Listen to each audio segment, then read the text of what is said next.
Good evening, everyone, and welcome to tonight's event. We're going to go ahead and get started now.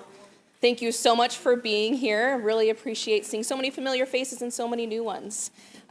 This event tonight is brought to you by Upper Valley Mend, the Community Foundation of North Central Washington, and the Wenatchee River Institute. My name is Randy Zerger. I use she, her pronouns, and I'm the development manager here at the Wenatchee River Institute. We're a nonprofit with a mission to connect people, communities, and the natural world. So Wenatchee River Institute works towards our mission through our youth programs that deliver hands-on programming to students throughout North Central Washington.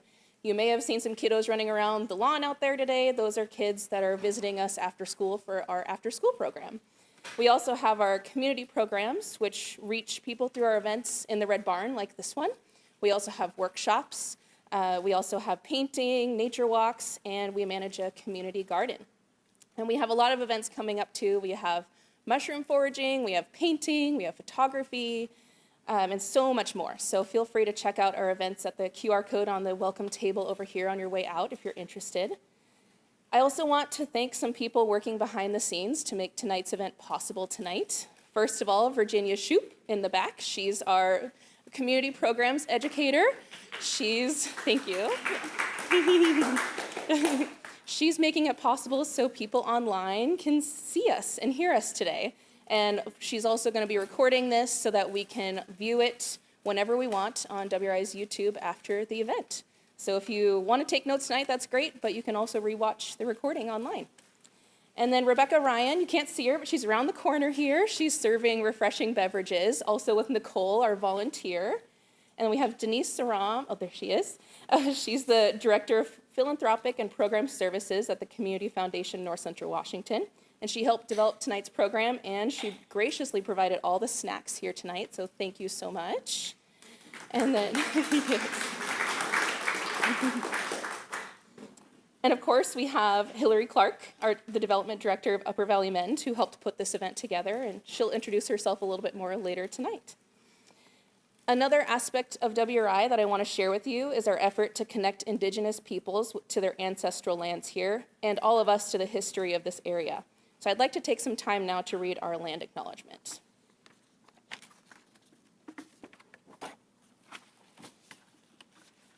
Get it ready.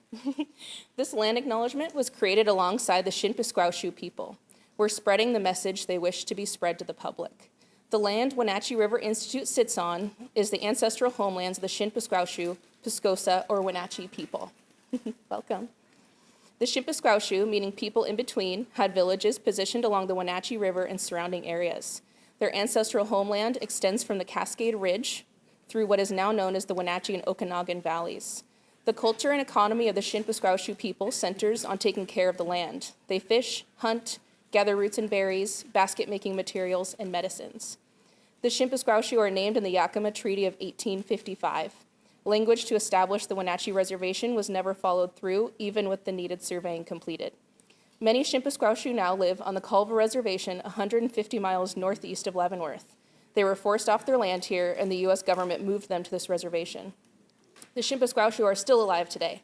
They continue to practice their culture, harvest their traditional foods and medicines, and hold their ceremonies passed down from their ancestors. Most people won't see or notice them, but they continue to be on the land that they are connected to. Their traditional language is Inhampchin, an interior Salish dialect, and we'd like to welcome you all by saying hello in their language, Tilhusht. We offer this land acknowledgement as the first step to amplifying Indigenous voices and recognizing the harm done to them as a people. We stand as an ally to recognize their connection to the land and their rights to practice their culture on these sacred lands. We encourage all to learn about the Indigenous peoples of the place you now call home. The Wenatchee River Institute is committed to sharing this land acknowledgement and following up with other actions to educate and be respectful. Thanks so much for listening. And then just a couple more logistical items before we get started with tonight. To make it easier for folks listening online, please try to hold your questions till the end unless prompted by the presenters here. Your questions may be repeated by the presenter so everyone can hear them online. And then there's also some resources on the welcome table over here. Feel free to grab them on your way out. There's also an e-newsletter if you want to sign up for any of WRI, Upper Valley Mend, or the Community Foundation's e-newsletters. Drinks are located at the alcove over here, and there's snacks located back there. Feel free to get up and get refreshments at any point. And the restrooms are located downstairs. The lights are motion censored, so you might have to walk in a little ways before it turns on, but the lights are on, I promise. All right, and with that, please help me welcome Hillary. Thank you. Thank you, Randy. Just in case anybody was wondering, this is not on, so we will just try and, it's on for the people on the internet, but it is not amplifying my voice in here, so you are not imagining that. We are just going to try and talk loud. Yeah. But if we do need to, let me know. Yeah, okay. So, like, I cannot hear, we can. Okay, that's good to know. So my name's Hillary. I'm the development director for Upper Valley MEND. MEND stands for Meeting Each Need with Dignity. We're the social services. It stands for Meeting Each Need with Dignity.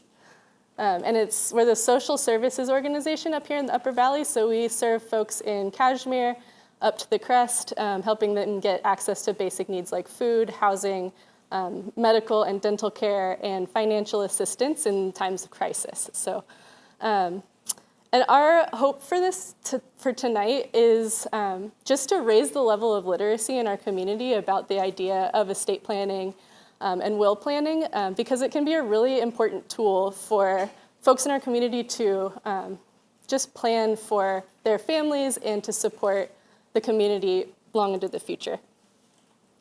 And so thinking about the future in this way can feel really daunting, and I just want to thank you all for being here tonight and just taking some time to learn about it.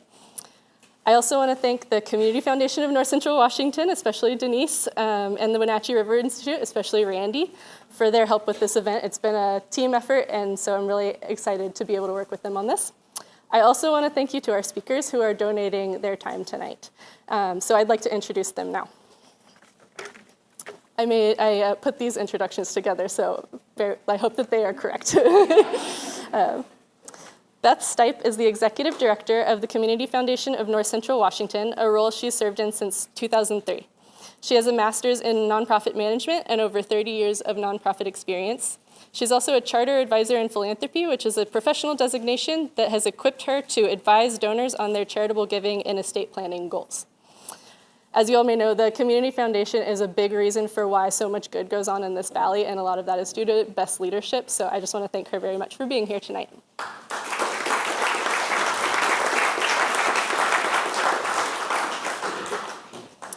Evan McCauley is a partner at Jeffers, Danielson, Sonn, and Aylward in Wenatchee. He obtained his CPA license and practiced public accounting in Seattle prior to obtaining his law degree and moving back to the Wenatchee Valley to join his current firm in 2011. He advises clients on all aspects of corporate and business transactional law, tax, estate planning, and real estate.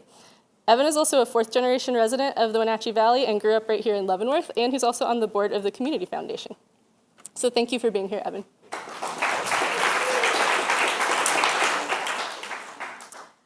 Caitlyn Evans also grew up in Leavenworth and returned to the Wenatchee Valley after law school in 2015. She now owns Evans Law, PLLC, where she represents a wide variety of large and small business owners, landowners, and families in estate planning, business, and real estate law. She's also one of our board members at Upper Valley MEND, and she works at the Chelan Douglas Land Trust, helping to bring lands into conservation for generations to come. So thank you for being here, Caitlyn.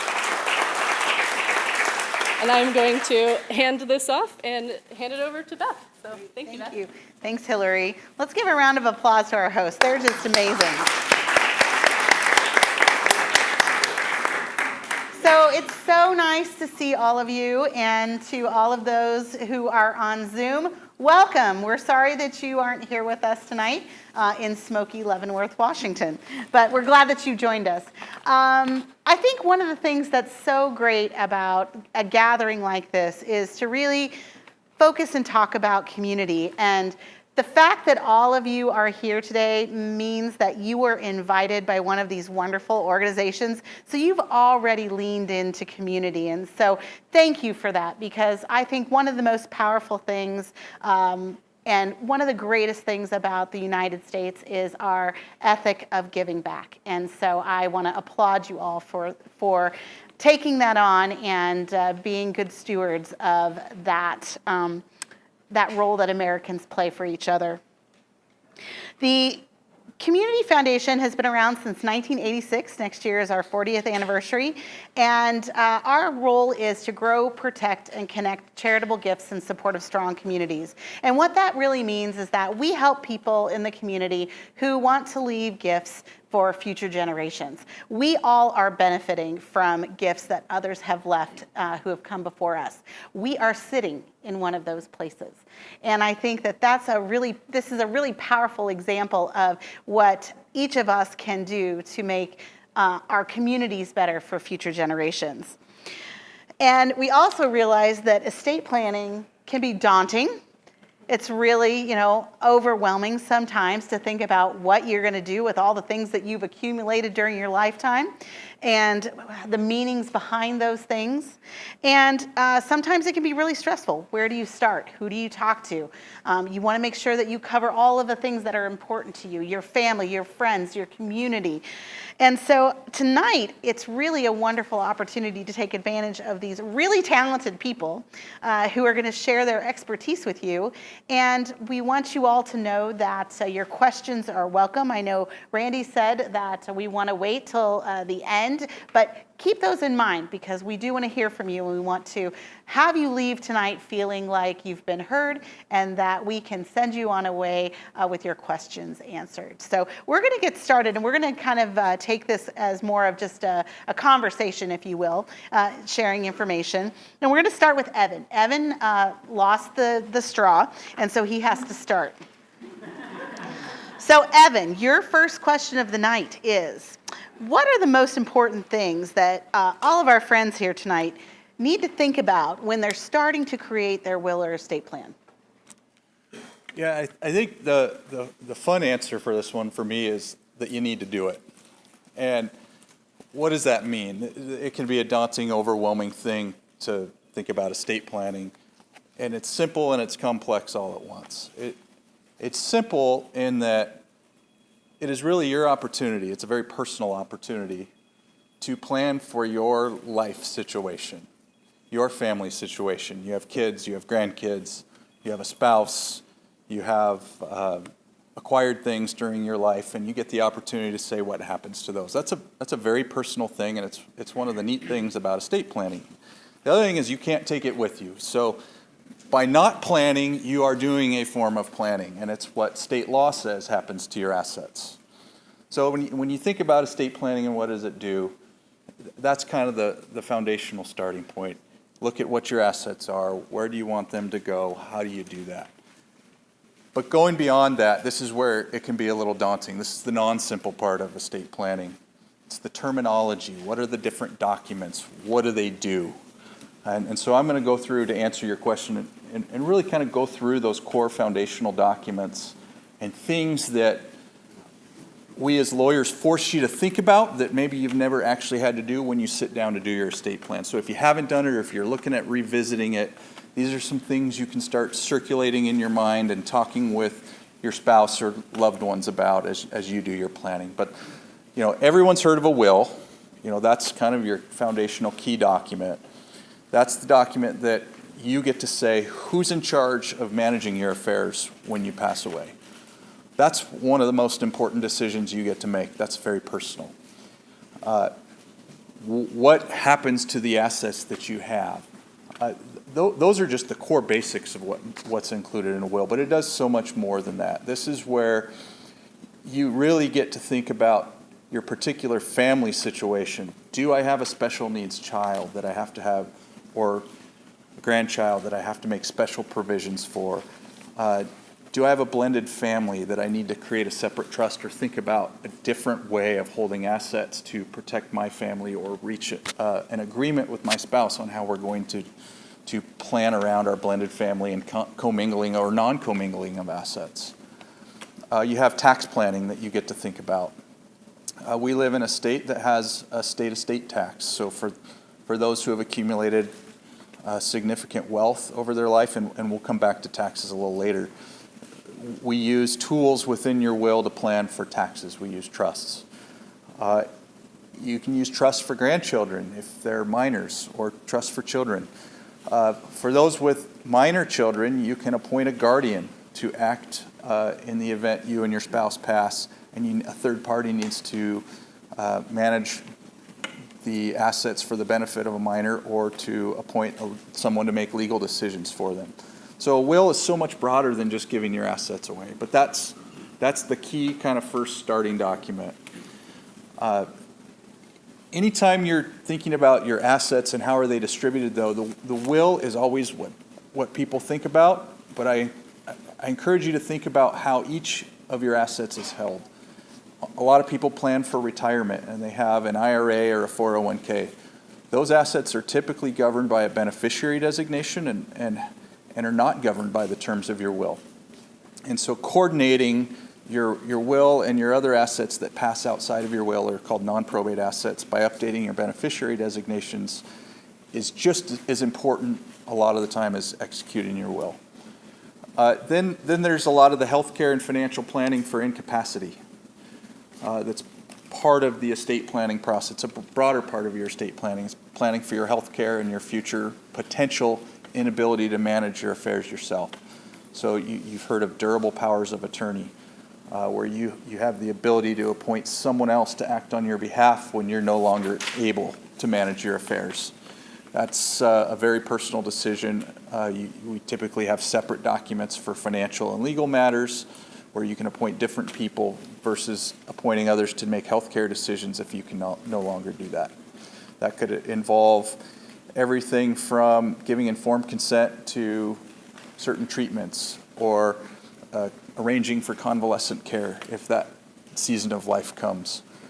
And then there's your legacy planning, which is your ability to reinvest in your community. Take what you have created and built throughout your life and figure out how do you want to give back to the community? And oftentimes that is a combination of lifetime giving and incorporating that into either beneficiary designations or a will.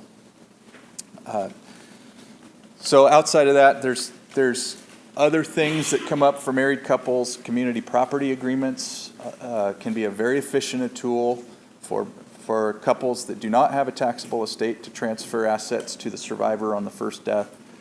There's healthcare directives that allow you to make decisions for your future health care and exercise your right to refuse medical treatment if you are ever in a permanent unconscious condition or other type of terminal condition from which prolonged intervention of health care would serve only to prolong your life. So those are the kinds of things that are more broad outside of just planning for your will that are a part of the broader estate plan. All right, thank you. Caitlyn, you're up next. So your question is, so we talked a little bit about the tools in the toolbox. When do you start using those tools? Yeah, I'm going to stand up here so I can reference the presentation. So we could start with when you're young, what you might need. That would be pretty basic. Evan mentioned Washington state law. If you don't have a will, then we have what's called intestate succession, which is dictated by statute. And that says that if you die and you have children, or excuse me, I should start. If you have a spouse, everything would go to your spouse. If you don't have a spouse and you have children, it would go to your children. If you don't have children, it would go to your parents. If your parents are not living, then it would go to your more remote relatives, such as siblings or nieces and nephews. And so a lot of people are not thinking about estate planning when they're 18 to 25, but if they have assets or if they've inherited assets or inherited trusts from parents or grandparents, then it's really never too early to do their own planning because they likely have the ability to decide what happens to those assets via their wills and their other estate planning documents. So still a good idea to have the basic will, have the powers of attorney. Like Evan mentioned, if you have not designated agents to help you make healthcare decisions or financial decisions, if you are unable, then you will be, then basically the legal default option is you'll be subject to a guardianship, which can be a difficult and often expensive court process. The next sort of age of or phase of life, the 25 to 35, Oftentimes, you may be accumulating assets in this phase of your life. You may have a spouse, have kids, have a house. One of the things the will does is give you the ability to name a guardian for your children, which is obviously a very important function to have in your will. If you have minor children, then you're going to want to designate who will take care of those children if you aren't able to. And as you accumulate assets, you may also have a job that comes with life insurance policies. Life insurance policies are another one of those non-probate assets, like retirement accounts, that would pass outside of your will. So you want to make sure that those beneficiary designations are correct. And for those of us who set up these accounts long ago when we started a job, this presentation is a good ping for your brains to say, what are my beneficiary designations, and have I looked at those in the last 10 to 20 years? Age 35 to 50, maybe you have a growing family, you have more assets, accumulating property. You may need to revisit your will. Maybe you got divorced. You definitely want to revisit your estate plan in that scenario. If you inherited significant assets, then you also want to think about looking at your will again. The $3 million estate tax exclusion amount is also something that you'd want to start keeping an eye on. If you're married, then each spouse gets that $3 million exemption amount, but it's still necessary to capture that at each death. So even if you're between the $3 million to $6 million asset level, you're going to want to be thinking about tax planning. And that's maybe one thing to mention is, or actually I think we might be getting to taxable estate later on, so I'll save that comment. You may, at this point, after you're sort of through some of the young child years, be ready to make some charitable bequests in your documents at this point in your life. And we'll talk more about ways to do that later on in the presentation. If you're 50 to 65, you may be thinking about now how to reduce your taxable estate, right? You're no longer concerned about building assets. You may be more in the phase of planning how to reduce your assets to be under the estate tax exclusion amounts and be thinking more about your charitable strategies or gifting strategies or passing on wealth to future generations. This is also a good time as you get older to think carefully about those healthcare powers of attorney and those healthcare directives, your living wills, to make your end-of-life wishes very clear. And if you don't make those wishes, your loved ones will be making those wishes for you, but the reason we really do this planning is to make those decisions easier for the people who are making them. Age 65 to 75, retirement and legacy planning. You may need to update your wills and trusts to make sure that the correct people are still living and still the right people to be doing the jobs that they're supposed to. And then 75 plus, we're talking about, this is when you really need to be making regular check-ins. One of the things to consider is capacity, which we've mentioned. As we get older, cognitive disorders are really common. And if you get a diagnosis for Alzheimer's or dementia, you need to do your planning as soon as possible. Because if that disorder progresses and you no longer have the capacity to make changes to your planning documents, then they will be left at the stage you last left them, and there won't be that chance anymore. Anything to add, Evan? I just have a question for you. So as you're in this phase where your kids are grown and having their own children, you mentioned divorce. If you're seeing children in their marriages that are struggling, do you have any particular things you recommend for looking at wills that might benefit your children? So let me clarify what you're saying. If someone gets divorced and I guess what I'm thinking of adding a little bit is, as you're revisiting these various stages of life, one of the things you need to look at is the relationships of your children's marriages. Because if your children's marriages are rocky, it might be a really good time to sit down with your estate planning lawyer and think about trusts for children in your will as opposed to outright gifts, where if you pass away and leave an outright gift into a rocky marriage, that could get commingled into a future divorce. So something along those lines is kind of what I was getting at, but I didn't clarify or articulate my question very well.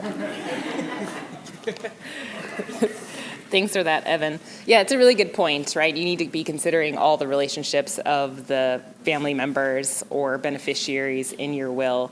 And Evan also mentioned blended families earlier, and that's a really important planning point, right? That if you have children from a previous marriage and then you remarry, or you end up in a long-term committed relationship, Washington State has a doctrine that commutes communal property rights to partners that have been together a long time, even if they are not officially married. So even for couples who later in life end up in long-term relationships, they may not realize that by not getting married, that new partner may still have rights to their properties by virtue of being together for so long. And then when you talk about, okay, well, I have my kids from a previous marriage, and if I die, everything goes to my spouse, and then what happens? How do I make sure that my kids still inherit and benefit from, my hard work over my lifetime? That's really something important to think about. Which brings us to the prompt that Evan gave us. Says, hey, Evan, how about you talk about trusts?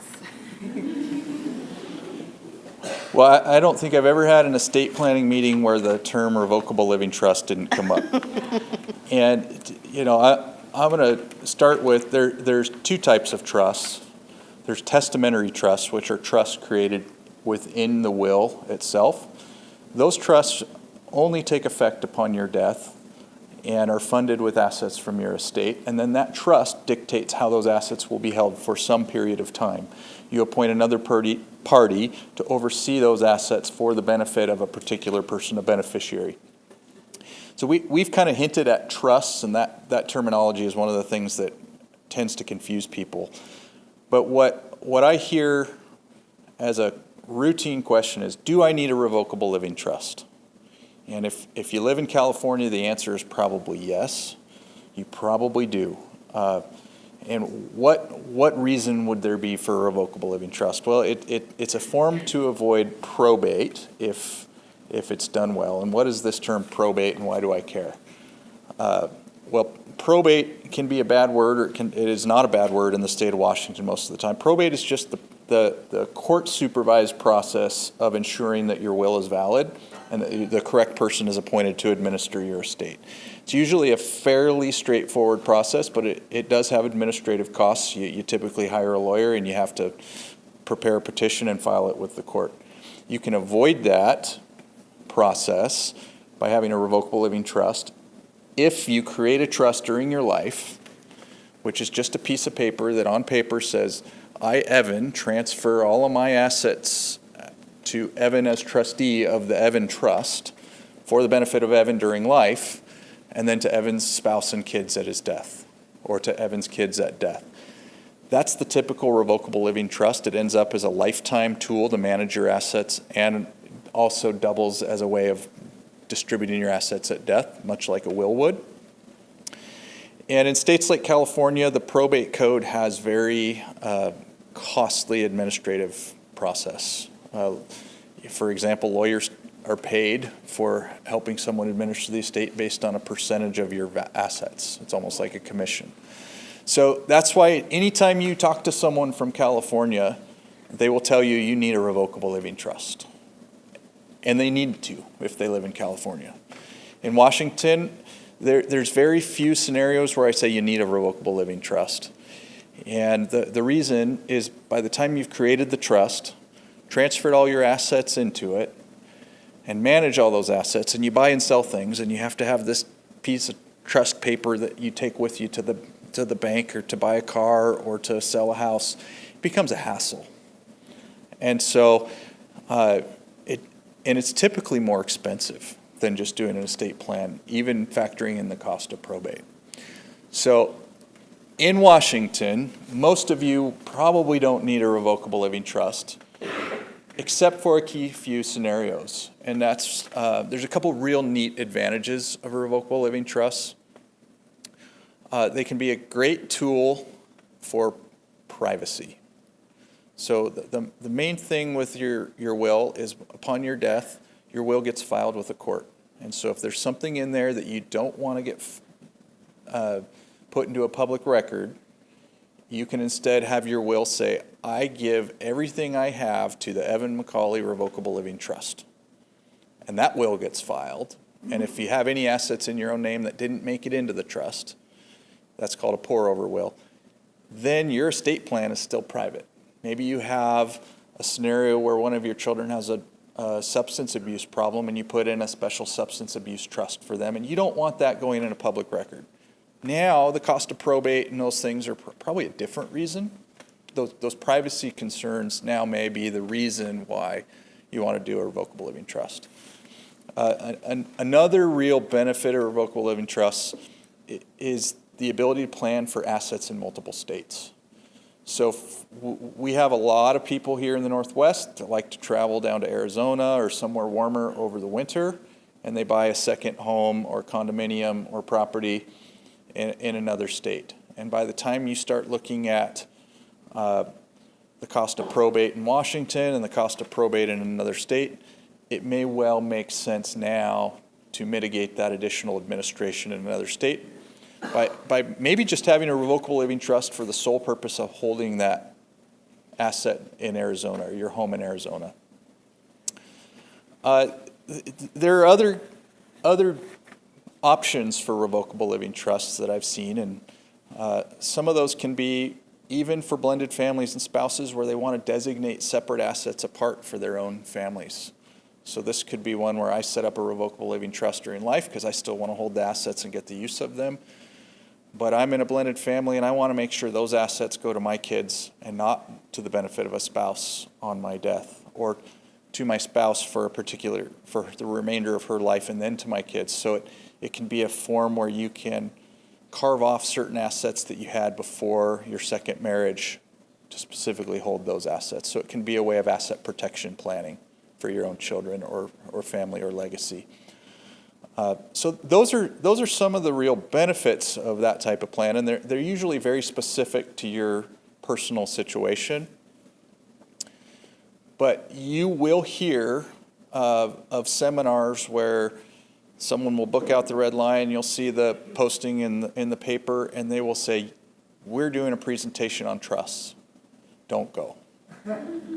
They're going to sell you a 100-page document that no one understands, that you'll end up confusing yourself more than anything, and it's going to cost you $10,000, which you didn't need to spend.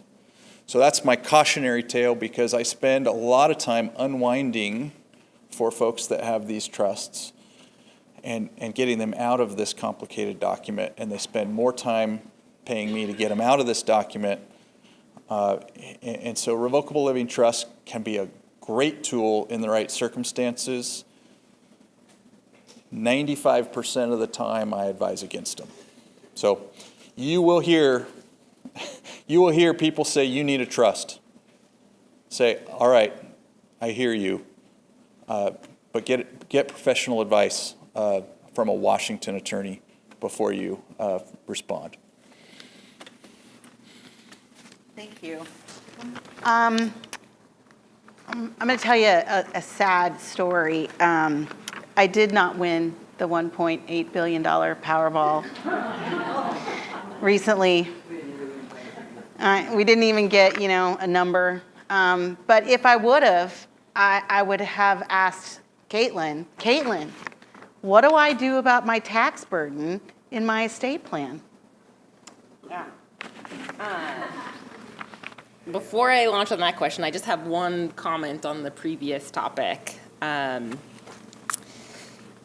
For simple estates, It is also possible to avoid probate using a will and other tools, like transfer on death deeds and pay on death designations on accounts and beneficiary designations.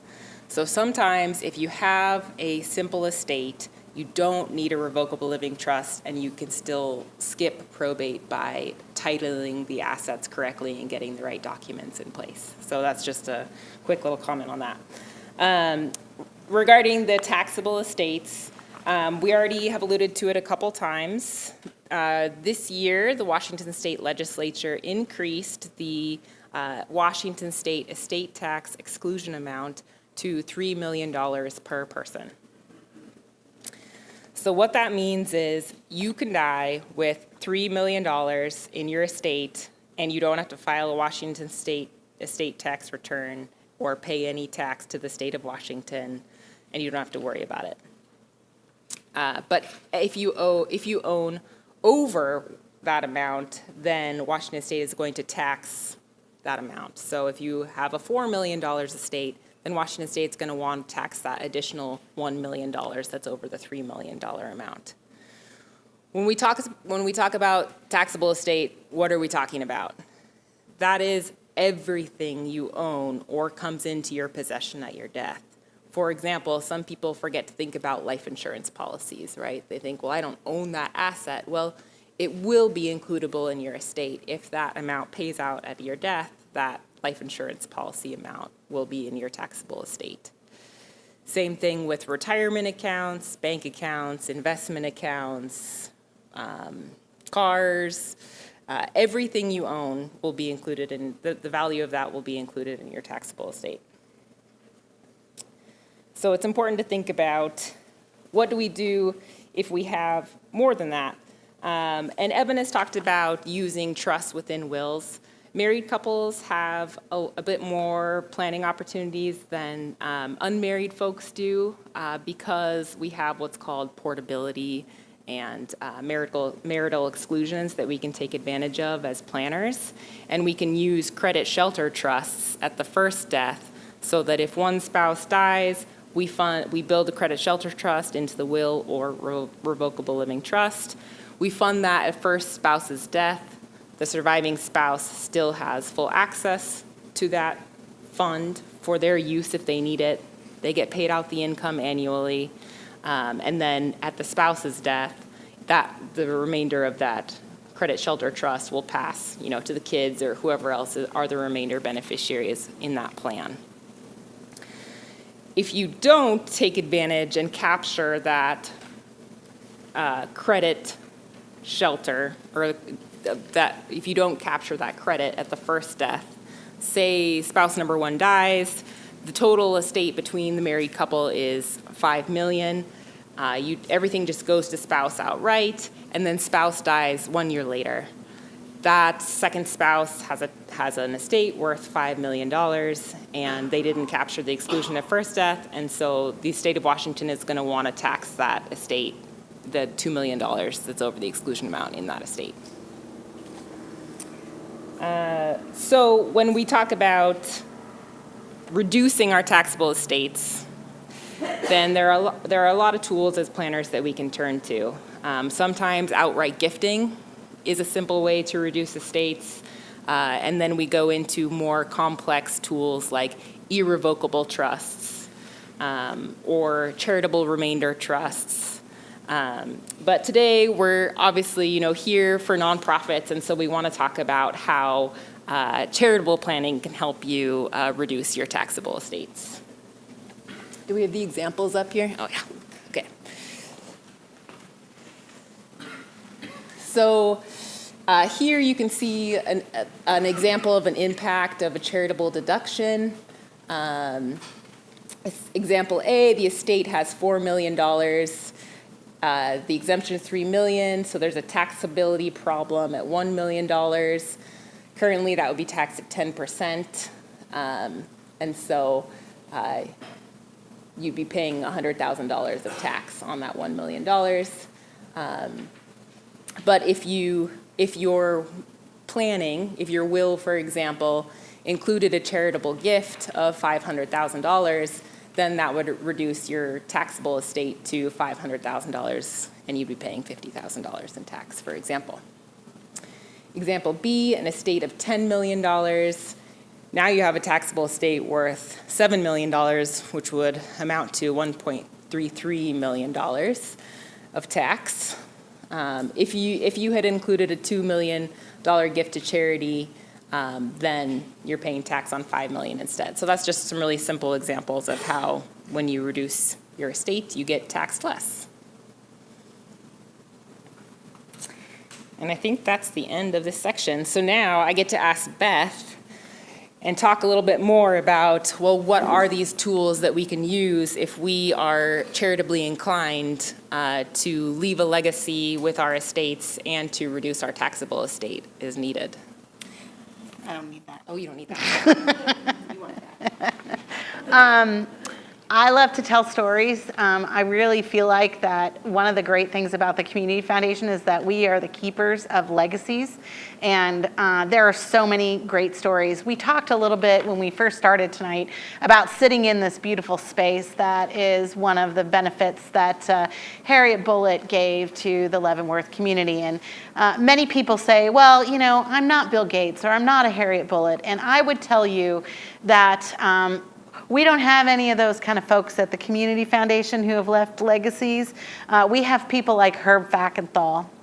And I love this story so much because Herb was a character. And Herb was literally a grave digger from Coulee City. And he would go to the local high school band booster pie auction. And he would leave without any pies because they were too expensive. And when Herb died, he had well over $1 million. And if you would have seen him in town, you would have thought he didn't have two nickels to rub together. But Herb was really a community-minded guy. And so he split his estate. And part of the estate came to the Community Foundation, where he left $500,000 to benefit the fire and ambulance services of Coulee City, which he was very proud of. So that was, many, many years ago. And so since that time, we've been investing those resources, and every year we make a gift to the Coulee City Fire Department, and they do a variety of things with that. They buy new radios so that their first responders can communicate during times of crisis.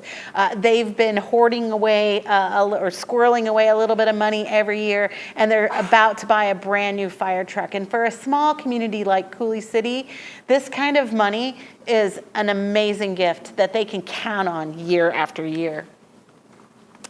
And this is a local hero. This is Grace Ekman Whitley. Isn't she cute? So Grace was a school teacher, and she spent her entire career in this region. So she left a big estate gift to the Community Foundation to serve the kids from the schools that she taught at during her lifetime. So the kids in Tenasket, Cascade, Leavenworth, the Methow Valley and Manson school districts all get scholarships because of Grace's gift that she left many years ago. So it's a really great thing, and we get to let those kids know that somebody cared about them and continues to support them and encourage them in their future endeavors. So when you start thinking about all of this planning that you've got to do, all these decisions that you have to make, one of the things that I think is really important is, what is it that you want to accomplish with your charitable resources as part of your estate plan? What's important to you? What's brought you joy? What would you like to see future generations have and be able to support? And so we have a wonderful little tool that Denise has put together that's in the back if you want to pick one up. And it just kind of gives you an idea of the different tools in the toolbox that you can look at. We have so many different vehicles. At the Community Foundation, we hold over 600 unique funds. No two are alike because no donor is like another donor. They're all different. They all have things that they're passionate about, that they're excited about, that they want to see happen after they're gone. And we are the lucky people that get to do that. So one of the really great tools that is, I would say, fairly recent is using IRA assets. Over the course of the last 50 years, we've seen individuals who have had access to building individual retirement accounts. And that's been a really standard, safe place for people to utilize to help grow assets for them in their retirement years. And oftentimes they find that those assets are enough that they're going to be able to perhaps not utilize all of those. So IRA assets are a really great gift because, as these guys will tell you, they're specially taxed when you want to give them to individuals. So if you're thinking about giving some of your assets to friends and family and leaving some assets to a community nonprofit or to a community foundation to benefit some cause or purpose or organization, an IRA gift is something to really think about, and using that particular asset and then using other assets to do the other things that you want to do in your estate plan. So if you look at this example, so because they're taxed at a different rate when you gift them as a beneficiary, this is one of those things that they were talking about earlier, this could be how it would look. So if you had a total estate of $1 million and you had $500,000 in your IRA and you had $500,000 taxed and you wanted to give one of those $500,000 gifts to a child and one to a charity, if you did option one and you gave the charity the $500,000 IRA and the child receives the $500,000 in cash, the charity gets the $500,000 and the child gets $500,000. There are no taxes paid on that scenario. If you do option two and your child receives the $500,000 IRA, they're going to pay $185,000. And if you give the charity the $500,000 in cash, the charity still receives the $500,000. So thank you. That's very kind.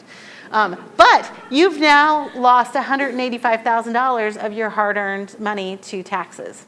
And so this is just one thing, and your professional advisors, when you go and talk to them about your estate plan and share with them the different assets that you have, they're going to help you to direct the right asset to the right cause or purpose that you want to do in your estate plan. Can I chime in here real quick? Yes. This is why when you go meet with your lawyer, it's like going to confession. Totally. Okay, you have to fully disclose everything to us. We have to know all your moving pieces. That's why we have the attorney-client privilege and confidentiality. But that's an example of why you can't just say, oh yeah, I have $1 million. You have to come into us with your individual statements. I want to see your IRA statement. I want to see your bank statements. I want to see your LLC operating agreement. I want to see every aspect of your financial world so that I can ensure that those little tools can be used effectively to protect your family. So that's just a really simple example, but one that I think lends towards, why do you got to tell your doctor everything? Why do you got to tell your lawyer everything? Well, one, you want to live, and two, you want to plan around all the little tools and tricks to maximize the value of what you've built. I know it's just a wait, but I think this is directly related to this issue of so let's, IRAs, I've got one, my husband has one. If I die and I say my IRA goes to wherever, but the will says my husband gets all my assets, does that charity say, well, that's Mary's IRA, she's dead, it's going straight, do you see what I'm saying? Or does that fold over into what's left for my spouse? Yeah, I'm going to repeat the question just so the folks on Zoom can hear it. The question, as I think I heard it, was if I have an IRA and I name a charity as the beneficiary, but my will says everything goes to my husband, upon my death, what happens to the IRA? And the answer is likely that 50% of the IRA, which is your husband's share of the community property, may go to your husband. And the other 50% will likely go to charity. If you acquired that IRA and got married later in life and it was yours before you got remarried and it was your separate property, that IRA would go 100% to the charity and none to your spouse. As you get into planning for tax-deferred retirement assets, it's probably some of the most complicated planning that we do as part of your estate plan because the tax implications are so significant. For example, and I'm sorry to diverge from this example, but we could spend the entire time talking about planning for retirement accounts and their tax implications for this presentation. But the complicating thing is if you have an asset that you haven't paid income tax on yet, which is paid when it's distributed, and you leave that to a family member, if you leave that to a spouse outright, the time period for when that has to be withdrawn now transfers over to your spouse's lifetime. Okay, this is a direct spousal rollover, and now it's theirs 100%, and it is not starting the clock that happens when you die if you pass it to a non-spouse. So any other transfer of a deferred tax retirement account like an IRA or a 401k to like children starts a 10-year clock typically, or if you don't have a beneficiary designation, and by default it passes through your estate, a 5-year clock for that entire account to have to be withdrawn. And that's where whoever the beneficiary's personal income tax rate is will determine the amount of tax that's paid.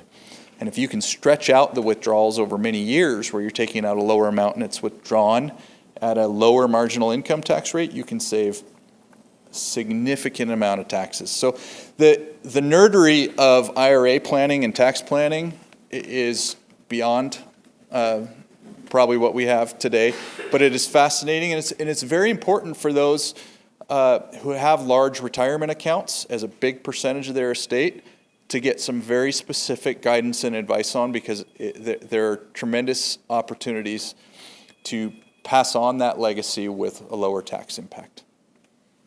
Awesome. Sorry to diverge away, but... No, that's perfect. I was just going to add to that. So part of the tools in the toolbox is that if you have a significant IRA and you are living comfortably on other assets during your lifetime, at some point you're going to be forced to take what they call a required minimum distribution. That required minimum distribution is going to add to your income tax that you're currently receiving. So if you are in a position that you're still in a relatively, I would say, common tax bracket, if you suddenly have an additional amount of money, in some cases that can be significant, coming in, you could be bumped up a tax bracket, and then it's a much more expensive proposition than what you're used to paying. And so we find that, and I'm guessing that the vast majority of you that are sitting here tonight, because of the way that you were invited, you're doing some charitable giving during your lifetime. And this is a tool that you can, instead of taking that RMD that's required, you can directly gift it to a charity of your choice. And it's called a qualified charitable distribution. And if you're age, Denise, do you remember? It's 71 now? They moved it up, yeah. Because everybody's living longer, so they got to make you wait to get it. But you can gift up to $100,000 per year out of your IRA directly to a charity of your choice. There are a handful of things that you can't do. The one that we hear the most is you cannot give a qualified charitable distribution to a donor-advised fund. It can be to any other type of fund of the Community Foundation, like a scholarship fund, or MEND has a wonderful endowment fund at the Community Foundation. You could give directly to that. Same with the Wenatchee River Institute. Your trustee of your IRA will be able to help you do that, although I did have a phone call today from a very frustrated daughter of a mother who said that their trustee required a gold medallion signature to do any charitable giving. And so if that's the case, you should fire your trustee and get a new one. So some of the other tools, yeah, did you have a question? I'm seeing a lot about IRAs. Let's say you've got an IRA, you've got a tax deferred annuity, you've got a 401k, you've got maybe 2 other union managed retirement plans. Am I seeing all of that as IRA, or do I got to break those down? So to repeat the question, this wonderful gentleman gave a litany of different types of retirement accounts, and I will let Evan and Caitlyn take that, but my suggestion is you find one of them and give them the rundown and make your confession, and they will help you through all of those different ones, because my assumption is that they all have different requirements. Yeah, Beth is right. They all have different rules that apply to each of the different accounts. Like 401ks may also be a good vehicle to do some gifting through, but they're not going to be governed by the exact same rules as IRAs are. And then the retirement pension plans, this is definitely a more in-depth conversation where, Evan or I would want to see those documents and how those plans are managed in order to answer those questions more specifically. Thank you. So if you have a will that spells all this out and you have named an executor, is it the executor's responsibility to make sure these funds go where you want them to go? So there's more to this question. So let's assume you've named an executor, you're happy with your will, your executor is a trusted family member. Some time goes by, you pass away, that trusted family member is no longer capable of that responsibility, and there's no one else, then whose responsibility is it to execute that will? Yeah, so to restate this gentleman's question, it was a two-parter, and the first part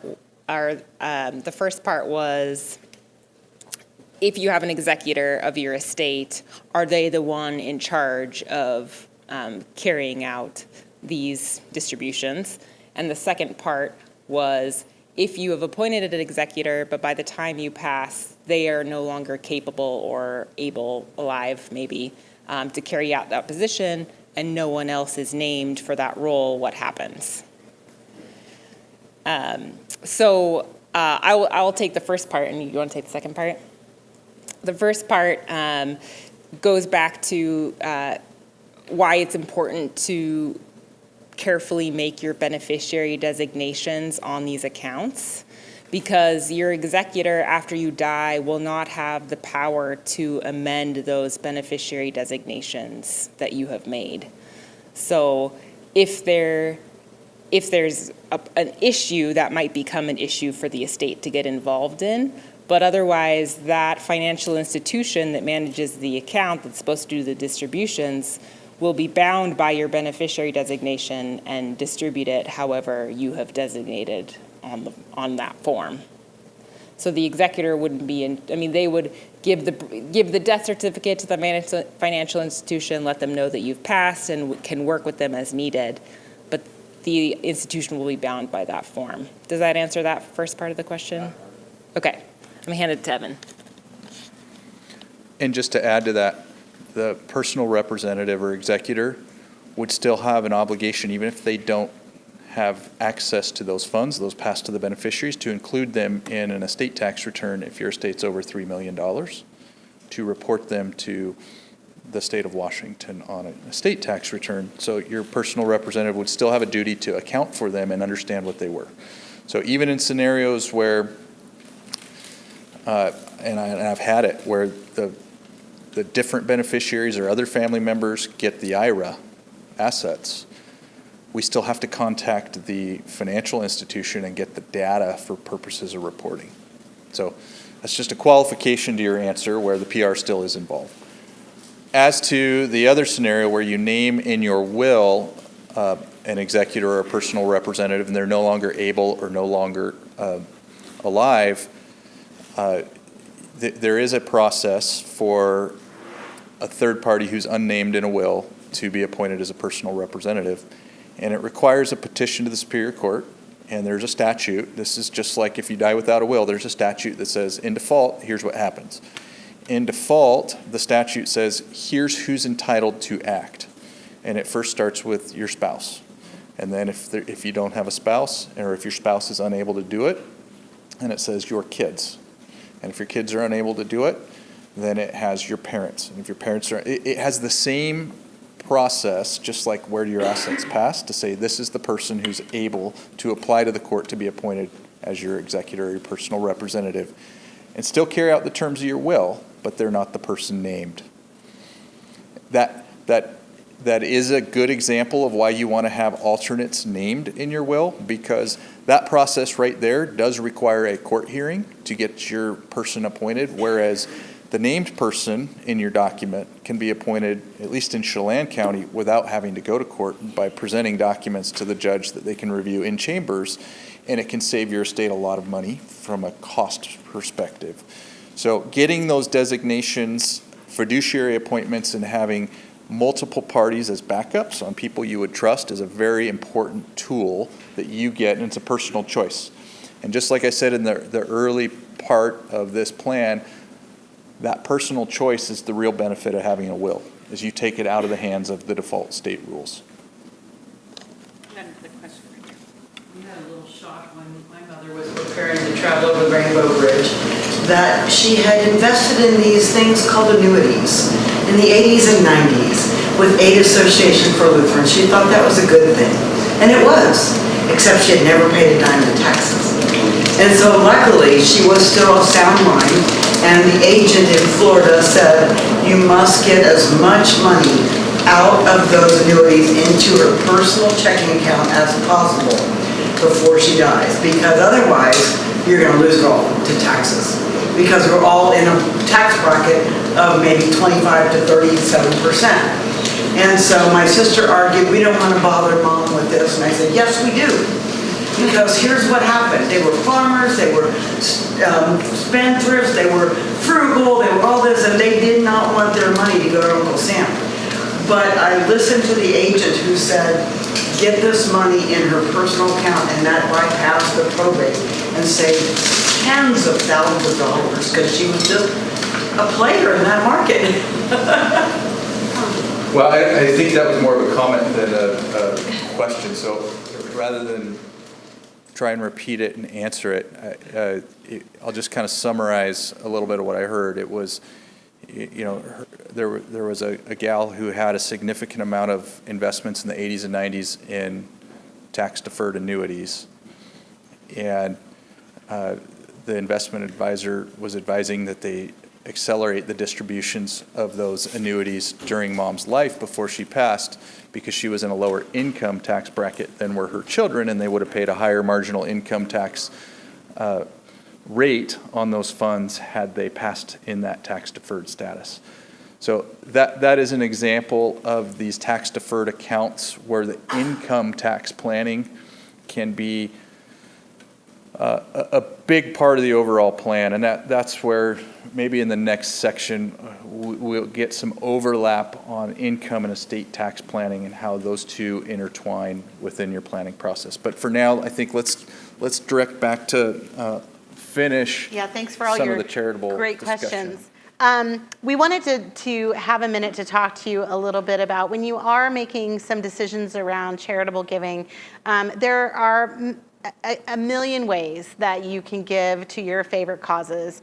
And at the Community Foundation, we have a tool that allows for endowed funds, funds that are invested in perpetuity, that provide annual distributions to the causes or organizations or purposes that the donor directs. And this is a very interesting case because this is a couple, Harold and Margaret Weed. They were local orchardists. Margaret was a school teacher. And they took some of their orchard property that they were no longer wanting to farm, and they put it into a charitable remainder unit trust. That farmland was sold, and they received a lifetime income while they were still living. And then after they both passed away, that established the Margaret and Harold Charitable Endowment at the Community Foundation. And Margaret was a force. She was on every board in town, and when they established this endowed fund, they have 13 beneficiaries that receive funds in their name on an annual basis. And Margaret had it down to the third decimal point, how they were distributed on an annual basis. But you can see that this is the power of an endowment. You know, how many of us grew up with the time where our parents told us about compounding interest? And you know what? The truth is it actually is a thing. And this is a really great way to see that. So their original bequest was almost $1 million in 2007. Since that time, $882,000 has gone out to the beneficiaries that they named in this endowed fund, and the balance is about $1.2 million. So you can see that an endowed gift left for perpetuity to support the charitable causes in our communities really can make a difference and can really accelerate your gift into something really powerful. So again, I mentioned this charitable remainder trust, and this is a really cool contraption during your lifetime. This works really well for highly appreciated assets, and we often find this for individuals who maybe have something that, like an apartment building, that they've put that into their plan as income into retirement, but boy golly, are they sick and tired of getting the phone calls in the middle of the night that the toilet is stopped up and the sink isn't running and the window doesn't shut. And so they can gift that, they can deed that into a charitable remainder trust. The trust sells that asset, they get a charitable deduction, and they get income for their life and the life of another beneficiary or a term of years. And then at the end of their lifetime, the remainder of that trust is directed to the organization or causes that are important to them that they name. The other great thing, Evan mentioned earlier about special needs trusts. We have donors who have used this tool in lieu of a special needs trust, where we have a donor who had 2 sons who had some disabilities, and they felt that it wasn't good for them to receive an outright gift. They didn't want to have a special needs trust that would require a trustee to make decisions on their behalf. She wanted them to have a little bit of autonomy, but not a big hunk of money right away. And she had a charitable intent. There was an organization in town that she was very passionate about, and so she established a charitable remainder trust. So both of her boys receive a monthly income. It's about $2,500 each. It's enough to make sure that they're housed and they have food for their lifetimes. And then at the end, there will be a remainder that will go to the cause that was important to her. Okay, so federal updates. Evan, I think that was you that was going to take care of that. Yes. Because the more things change, the more they stay the same. This is where I'll try and be careful and not lose you and get too into the tax nerdery.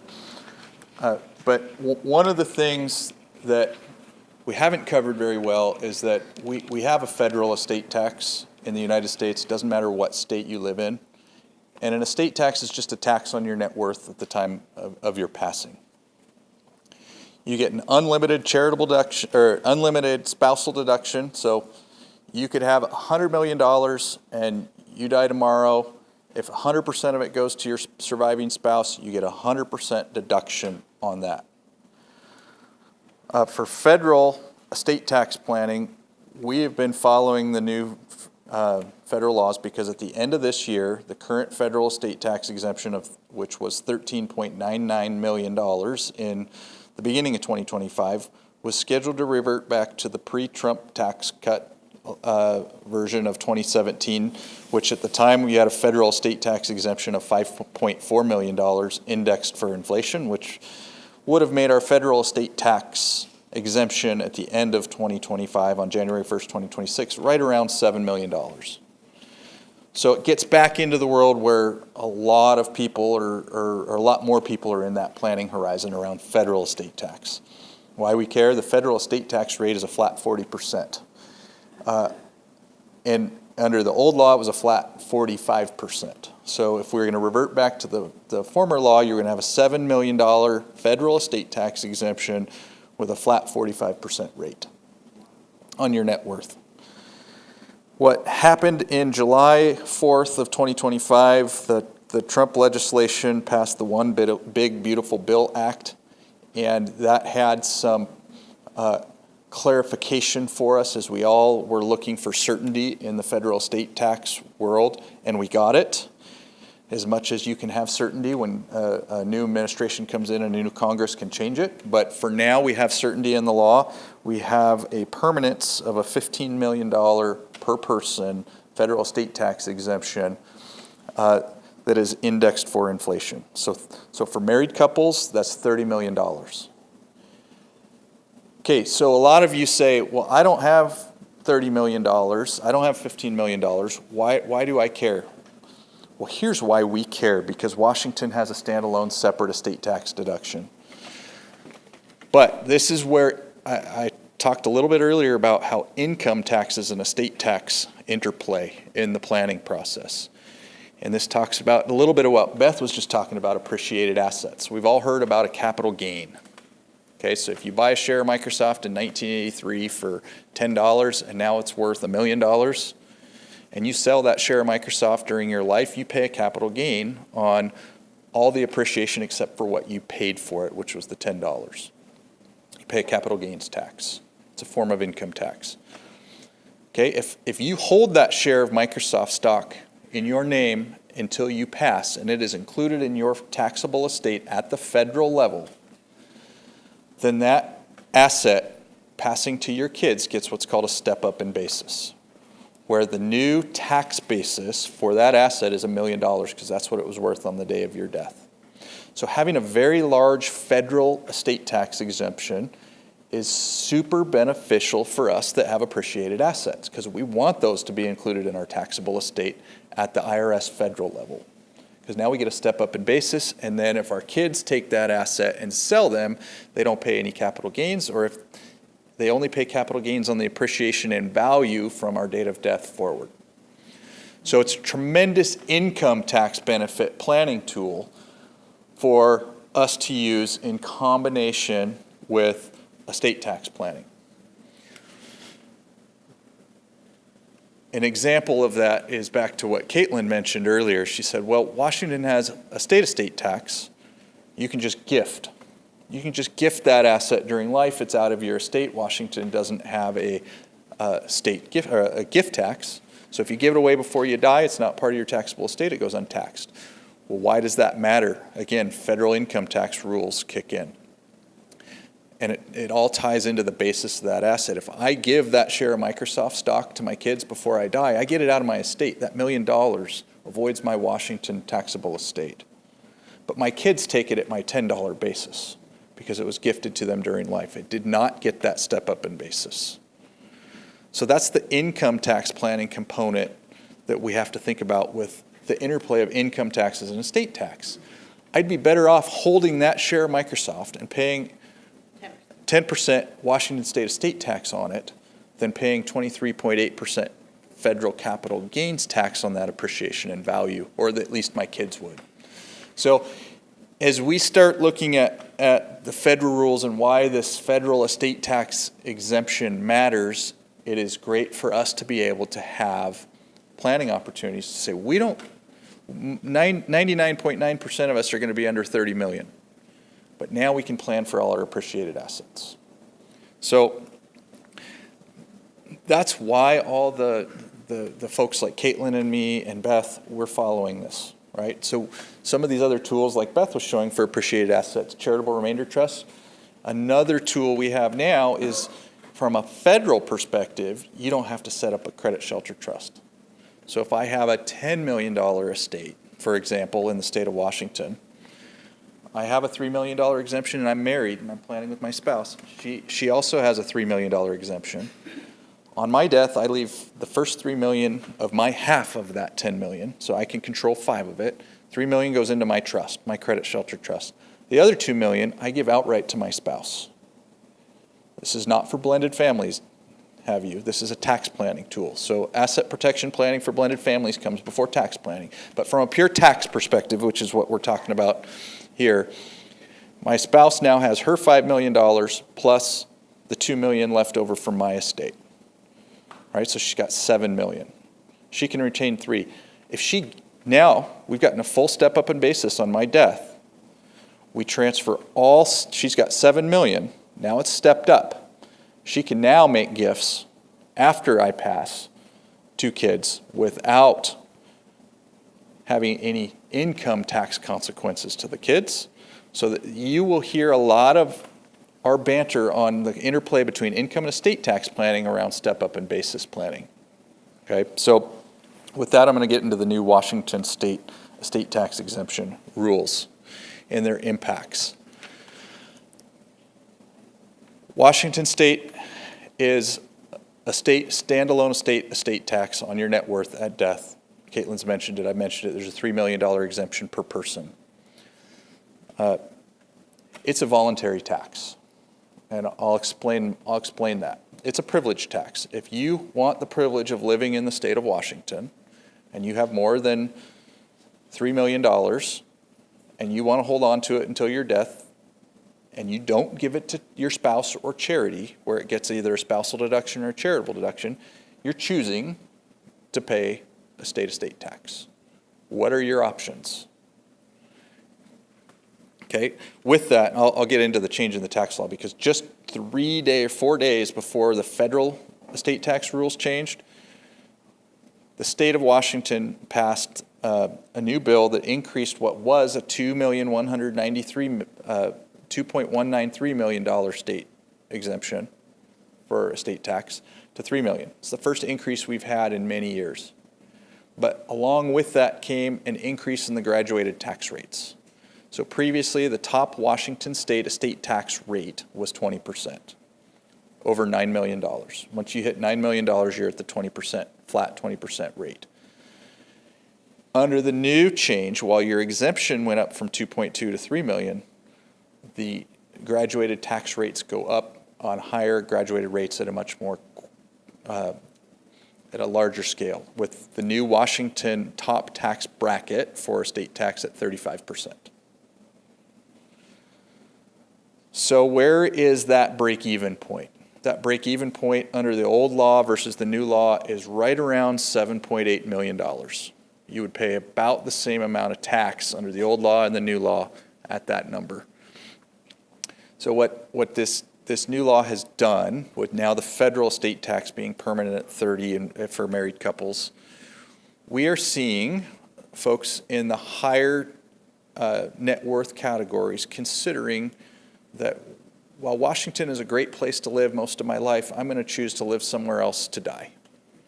And so we are seeing a mass exodus of our very wealthy people leave the state of Washington. And I think everyone's seen Jeff Bezos decided to move to Florida. Well, that's like the ultra high net worth category. But what I've seen since July 1 of 2025 is people in that $15 million plus range are quickly exploring other states to transfer to. And here's where that comes into play. If you own real estate in the state of Washington, regardless of where you live, that's a Washington asset. It's subject to Washington state estate tax. It does not follow you based on where you're domiciled or where you reside. Stocks and bonds, intangibles, retirement accounts, those types of assets follow your state of domicile. So if you are a resident of the state of Alaska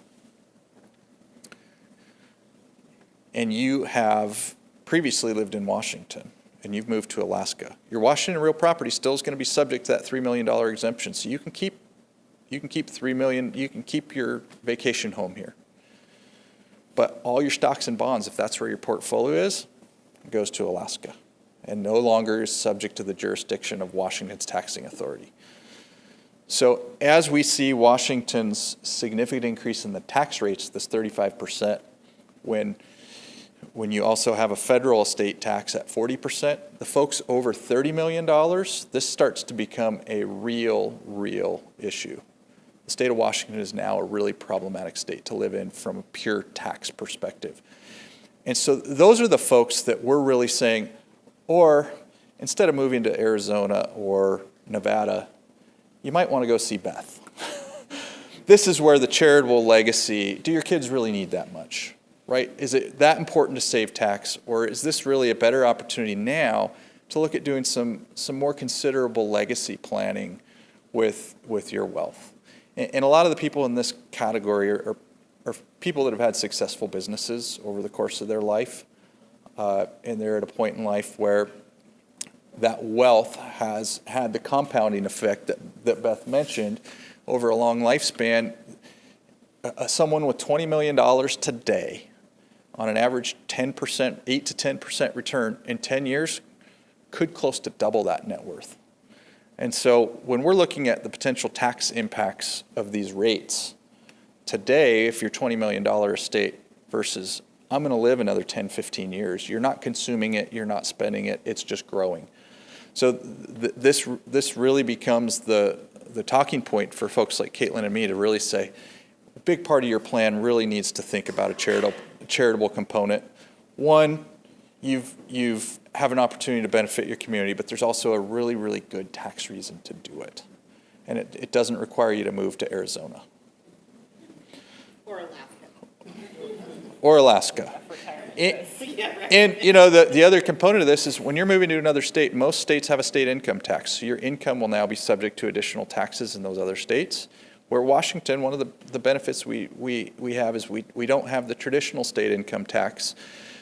Though recently, and with this new legislation this summer, we do have a state capital gains tax. And the rates on our state capital gains tax have gone up from 7% to 9.9%. So when we talk about selling appreciated assets and basis planning, now this does not, the Washington capital gains tax does not apply to sales of real estate. Okay, but it does apply to sales of securities, stocks and bonds, business interests. So like if I've built a successful business and as I retire, I want to sell that business to the next generation or to a third party, that could be subject to the Washington state capital gains tax. So that increase in rate has also occurred. And we could spend hours talking about taxes, but I think everyone's ability to absorb tax information is probably done. So I think, I don't know what time we had, but we can probably open it up for a few questions. Or did we have any further agenda items? I think you covered them all. How about questions? If your estate is largely in real estate, what does that mean in terms of what you're just telling us? And not so much in stocks or any of those other risky things. So the question is, what if your estate is largely in real estate and not stocks and bonds and some of those other things? So to answer that question from a Washington state estate tax perspective, that means if you relocate to Arizona and change your domicile, your real estate, if it's Washington-owned real estate, is not moving with you from a tax perspective. It's still going to be subject to the jurisdiction of the Washington Department of Revenue. So if it's appreciated real estate and you're going to sell it, you will not be subject to Washington capital gains tax because that does not apply to real estate. So in the context that we were just talking about, that's the answer to that question. We had a question from the chat. Can you please speak to arranging an estate for a new family member, a baby? Do we need a will or trust to outline 529s and guardians? How do we ensure our estate goes to our minor if we die? Do I need to repeat that one? Because it's in there, okay. Yeah, so if you have kids, it's the right time to do planning, just for that one part of that question, so that you can appoint a guardian for your kids. That's, in my mind, that's justification enough to have a will. The part about 529 plans, 529 plans, which are the Washington College Savings Account plans, those are set up with whichever financial institution you choose to do that with, and would be governed by the rules of that institution, and would be a non-probate asset. So no, you wouldn't have to include that in your will. Wills they function really well as sort of like backstops, and set it and it's in place, right? They should be thought of in that way, that they're sort of there if you need them. But a lot of the planning around, with individual accounts doesn't require you to revisit that plan.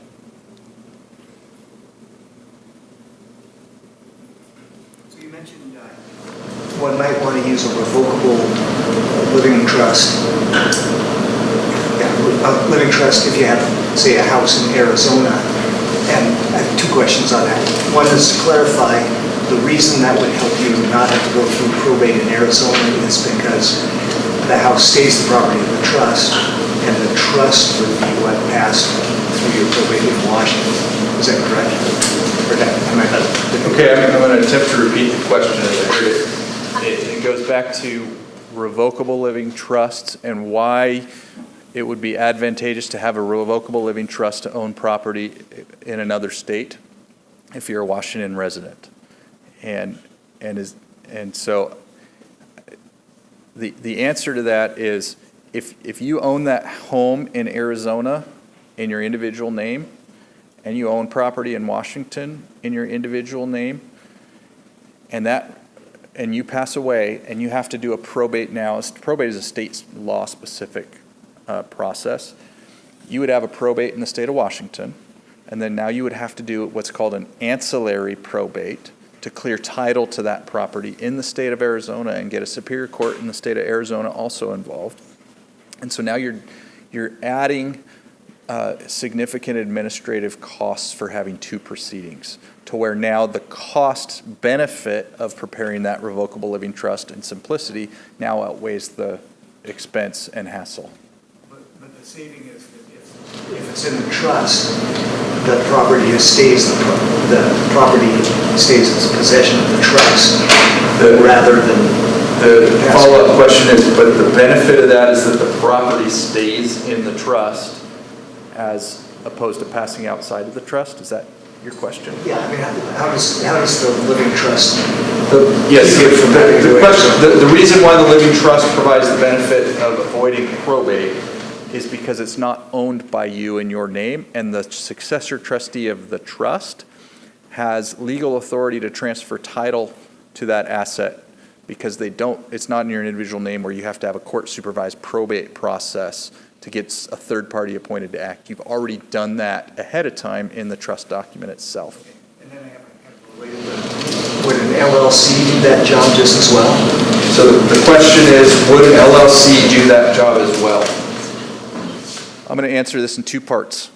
The LLC would cover the process of it would avoid the need to go through probate in Arizona to transfer intangible property, because intangible property would be governed by your will in the state of Washington. So you wouldn't require an ancillary probate. The difference between an LLC and a trust is that in a trust, you can also direct what happens to that property at your death. Whereas if you have that LLC that holds Arizona real estate, it would be governed by your Washington will. So your Washington will would say what happens to that asset upon your death, because it would still be subject to that document. So it is an alternative tool to a revocable living trust in many cases, yes. Thank you. I have a specific question. We were blessed to have 3 daughters who are grown. One of them now has changed her name upon marriage. So beneficiary forms and will, is a person's identity related to their social security number, or do you have to be used anytime that a name change happens? I would say that do you want to repeat? Oh, sorry. Oh, yes. Thank you. The question is, they have 3 grown daughters, and one or more has changed their names since the beneficiary designations have been made, and how are those names tracked? Or maybe the question is, do you need to update the beneficiary designations to add the last name? And the answer is, you might as well. It can't hurt. It clarifies things to update the beneficiary designation with the correct married name or her new name. But functionally, this happens all the time, and the asset is still going to pass to the daughter, even though she has married and has a new name now. Whatever. Yeah, unless there's someone else in your family with the same exact name, or it's clear from the intent of the documents that it goes to the 3 daughters, and one has a new name. It's still going to go to the 3 daughters. Question. Per Stipe, that used to be in somebody's will that I inherited from, and it was so only blood relatives. Is that still effective or used? Per Stipe, I mean. Yeah, Mary Pat was asking about the term per stirpes, and per stirpes is a Latin term that refers to the way that assets are divided at generational levels. So the other phrase that we see is per capita. So you could say it goes, I give my assets to my descendants per stirpes or per capita. And if it says per stirpes, what that means is that those assets will be divided at the per the generational lines.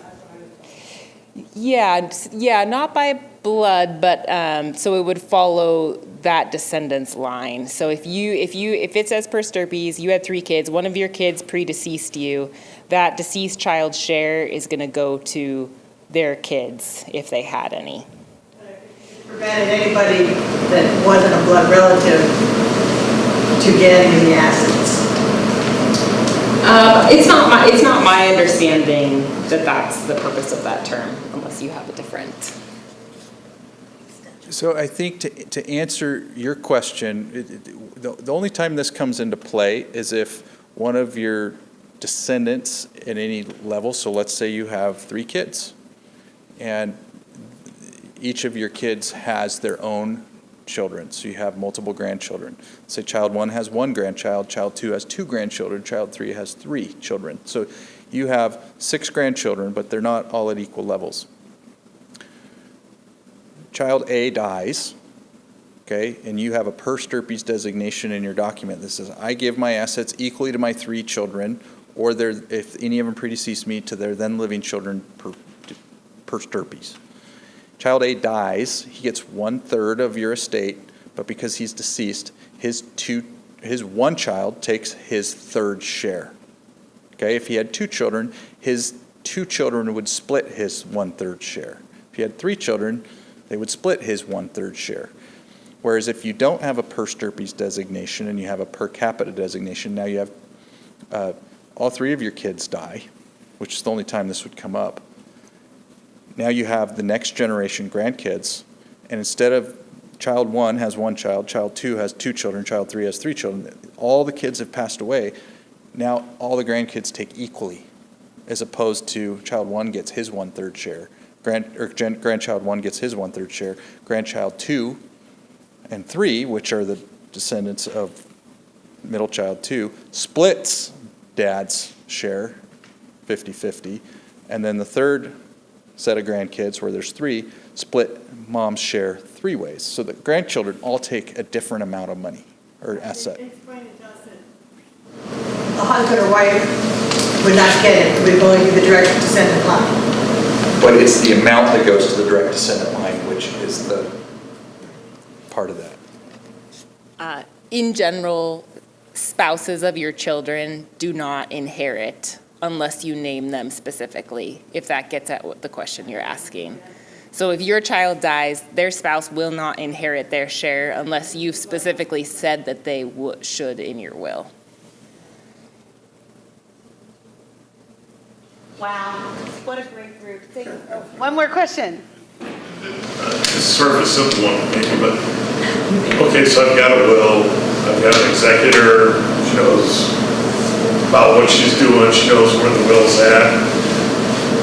I kick the bucket tomorrow, what's the steps that she'll be taking? I mean, should she be contacting a lawyer with the will? Should she be contacting a lawyer who wrote up the will? I mean, what's the next steps? So the question is that if you pass and you have a will, and what's your executor's next step? Do they take the will to any attorney or the attorney that drafted it? And I would say that the answer is that any attorney should be able to administer the will, right, that she wants to work with. It doesn't have to go back to the attorney that drafted it, but sometimes that's nice. You know, if you've had a close relationship with that attorney, they're familiar with your situation, they know what your assets are, they know what your family composition is, and they can really step into that role and administer the estate as you intended, because they're the one that drafted the documents, so they might have a better understanding of, you know, what should happen. But that's not necessary, and any attorney should be able to, you know, fill that role by reading the document correctly. Yeah, so that attorney would be the one going into probate or talking to Washington? So, and then the question was, and that attorney would be the one submitting it to probate in Washington. And yes, generally, if someone dies and, you know, the executor brings in the will to the attorney, then the attorney would assist that executor in filing the probate with the Superior Court, getting them appointed as personal representative of the estate. And what you're asking the court to do is accept the will into probate, appoint the personal representative, and give them what are called letters testamentary, which give that personal representative authority to administer your estate. So then they get to take those letters to the bank, and you know, they can sell your house on your behalf and sign as your executor and administer the estate as needed. Does that answer the question? Wow, thank you all so much for coming. Thank you for your commitment to community, and thanks to Evan and Caitlyn. It's really wonderful that you're willing to share your expertise with such a great group, and thanks again.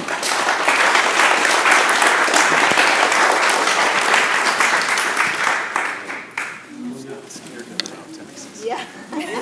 Hey, Evan, on the chance that you don't like charity, what states have you moved to? Right. Nevada or Florida. Nevada or Florida. Texas. None of the good places. That's the thing. None of the places you want to go. I know, right?